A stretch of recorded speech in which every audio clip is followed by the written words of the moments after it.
Assalomu alaykum. Tasavvur qiling, futbol tarixidagi eng mashhur nomlardan biri Cristiano Ronaldo yopiq davrada shunday fikrlarni aytdiki, bu gaplar tasodifan bir sirli muxlis tomonidan eshitib qolingan emish. Siz Husanov News kanalidasiz. Eng qiziqarli futbol voqealari, mishmishlar va muhokamaga sabab bo'layotgan yangiliklar aynan shu yerda. Videoni davom ettirishdan oldin kanalga obuna bo'lishni va like bosishni unutmang. Endi esa bugungi qiziqarli hikoya. Aytishlaricha, norasmiy suhbatlardan birida Cristiano Ronaldo kelajakdagi yirik o'yinlar, terma jamoalar va kuchli raqiblar haqida gapirar ekan, O'zbekiston terma jamoasi haqida ham fikr bildirgan. Suhbat davomida u ayniqsa Abduqodir Husanov nomini alohida tilga olgan emish.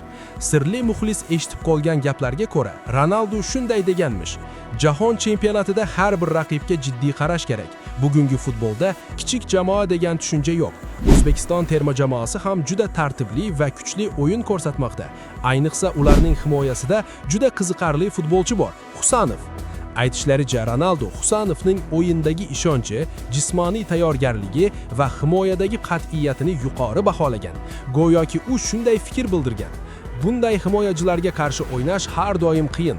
Ular maydonda juda sovuqqon va ishonchli harakat qiladi. Va eng qiziq joyi, mishmishlarga ko'ra suhbat davomida bo'lajak o'yinlar haqida ham gap ketgan.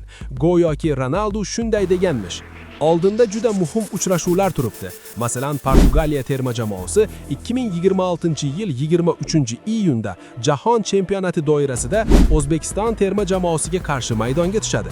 Bu oson o'yin bo'lmaydi. Albatta, bu gaplar rasmiy intervyuda emas, balki mishmish sifatida tarqalgan. Shu sababli bu xabar futbol muxlislari orasida turlicha qarshi olinmoqda.